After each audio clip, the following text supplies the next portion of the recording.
नमस्कार साथियों। आज दिनांक 22 जनवरी 2024 रामलला की प्राण प्रतिष्ठा का दिवस है। आज रामलला की प्राण प्रतिष्ठा हो गई है। नरेंद्र मोदी इस प्राण प्रतिष्ठा के मुख्य यजमान थे और उन्होंने ही रामलला की आंखों पर बंधी पट्टी खोली, पूजन अर्चन किया, साष्टांग दंडवत किया और रामलला इस सुअवसर पर, इस मौके पर 5 किलो सोने के आभूषणों से सुसज्जित थे। उन्होंने पीतांबर पहन रखा था और धनुष और बाण भी सोने का ही था। आचार्य गोविंद देव के अनुसार, गोविंद देव ने जब भाषण दिया तो वह बेहद भावुक हो गए थे और उन्होंने कहा कि उनको मोदी जी के लिए, स्वयं के लिए नियमावली लिखनी थी कि उनको क्या करना है, क्या नहीं करना, कैसे रहना चाहिए।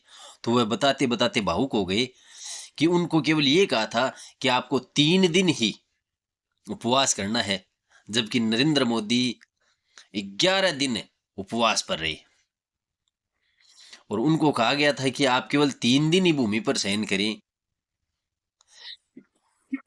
जबकि नरेंद्र मोदी 11 दिन भूमि पर शयन किया। वह बताते बताते प्रधानमंत्री नरेंद्र मोदी की तुलना शिवाजी महाराज से की। उन्होंने कहा कि ऐसा व्यक्तित्व अगर किसी राजा में कभी था तो वह शिवाजी महाराज में था। वह बेहद ही भावुक नजर आए। प्रधानमंत्री नरेंद्र मोदी ने भी आज जो भाषण दिया वह बेहद ही देश के लिए एक नई ऊर्जा का विषय था, जिसके हम मुख्य बिंदुओं की चर्चा करेंगे। उन्होंने कहा कि रामलला अब टेंट में नहीं रहेंगे। यह बेहद ही मुख्य बिंदु था उनके अनुसार कि आज जो एक महत्वपूर्ण दिन है प्राण प्रतिष्ठा का, तो इसमें रामलला को टेंट से निकालकर आज एक भव्य मंदिर में उनकी प्राण प्रतिष्ठा की जा रही है। तो यह बहुत ही महत्वपूर्ण बिंदु है उनके भाषण के अनुसार कि रामलला आज से अब एक भव्य, एक दिव्य, एक आधुनिक, एक सुंदरतम मंदिर में विराजमान होंगे। 22 जनवरी 22 जनवरी के लिए प्रधानमंत्री नरेंद्र मोदी ने कहा है कि यह एक कैलेंडर की तारीख न होकर यह एक नए काल चक्र की शुरुआत है, एक नए भारत की शुरुआत है, एक राम राज्य जो स्थापित होने जा रहा है उसकी शुरुआत है। यह एक केवल तारीख नहीं है, नए भारत का उद्गम है, नए भारत का की शुरुआत है। और उन्होंने कहा कि 1000 साल बाद जब यह चर्चा की जाएगी कि उस दिन राम मंदिर बना था, 22 जनवरी 2024 की जब चर्चा होगी तो वह तो चर्चा करेंगे, मगर इस पल को हम जी रहे हैं, हम इस पल के साक्षी हैं। आज हम किसी पुराने कालखंड की अगर हम बात करते हैं, जैसे जब राम हुए थे तो आज हम उसकी बात करते हैं, मगर जो उस समय उसके साक्षी थे उसी तरह आज हम इस बात के साक्षी हैं, इस बात के हम गवाह हैं कि आज हमने इस समय को, इस अनुभव को जिया है। और प्रधानमंत्री नरेंद्र मोदी ने प्रभु श्री राम से क्षमा याचना करी है। उन्होंने कहा, नरेंद्र भाई मोदी ने कहा कि हमारे त्याग और तपस्या में कहीं कमी रह गई थी, हमारी त्याग और तपस्या में कहीं ना कहीं कोई कमी रह गई थी, इसलिए इतने वर्षों से राम लला का हमें इंतजार करना पड़ा, सदियों तक, हमारी कई पीढ़ियों को इंतजार करना पड़ा, 5 सदियों तक हमें इंतजार करना पड़ा, मगर अब रामलला हमें इस समय के लिए आज जब देख रहे हैं तो वह बेहद पुलकित हैं, बेहद प्रफुल्लित हैं और हमें आशीर्वाद दे रहे हैं। आज हम पर राम लला की कृपा है, प्रभु श्री राम का आशीर्वाद है, इसलिए यह संभव हो पाया है।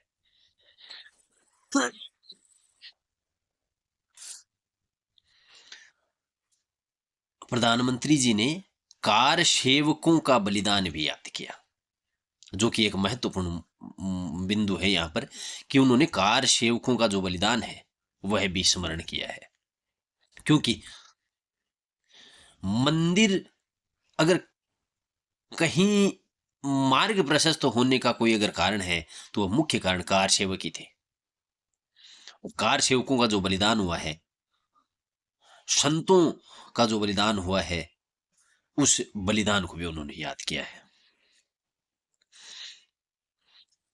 मोदी ने कहा कि यह विजय का समय है कि हम राम मंदिर बनवा चुके, हम हमारा राम मंदिर बन चुका, मगर विनय का विषय भी है, विनय का दिवस भी है कि देश में एक चर्चा थी कि अगर राम मंदिर बना तो आग लग जाएगी, राम मंदिर बना तो दंगे हो जाएंगे, फसाद हो जाएंगे, मगर ऐसा कुछ भी नहीं हुआ। क्योंकि हम एक नए भारत की ओर बढ़ रहे हैं, हम विनयशील हैं, विजय के साथ साथ विनय भी है, इसीलिए यह विजय दिवस भी है और विनय दिवस भी है। विजय के साथ साथ विनय भी जरूरी है। आगे प्रधानमंत्री जी ने कहा, राम मंदिर बन गया, राम मंदिर बन गया, सदियों की जो प्रतीक्षा थी, सदियों का जो इंतजार था, जिस पल का हम बेसब्री से इंतजार कर रहे थे, वह आ गया, राम मंदिर बन गया। अब आगे क्या, भविष्य की परिकल्पना भी उन्होंने की है। उन्होंने कहा कि सदियों का इंतजार खत्म हो गया, मगर अब आगे क्या है, आगे की प्लानिंग क्या है।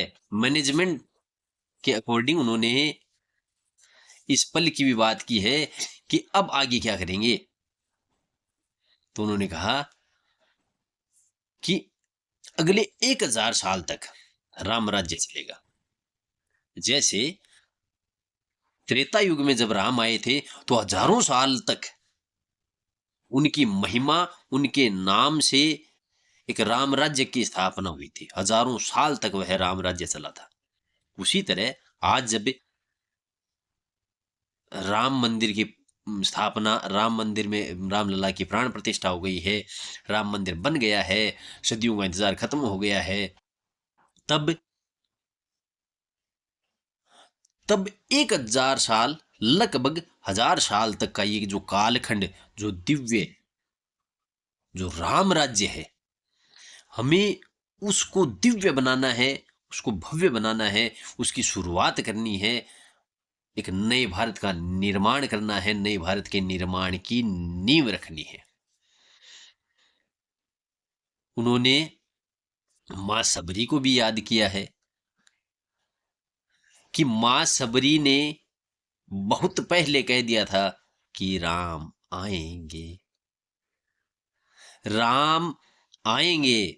सब मां सबरी ने बहुत पहले कह दिया था कि राम आएंगे, और राम, इस बात का हमें यकीन रखना था, हमें यह बात दिल दिमाग में, हमें भी यह बात हमने भी जमा रखी थी कि राम आएंगे।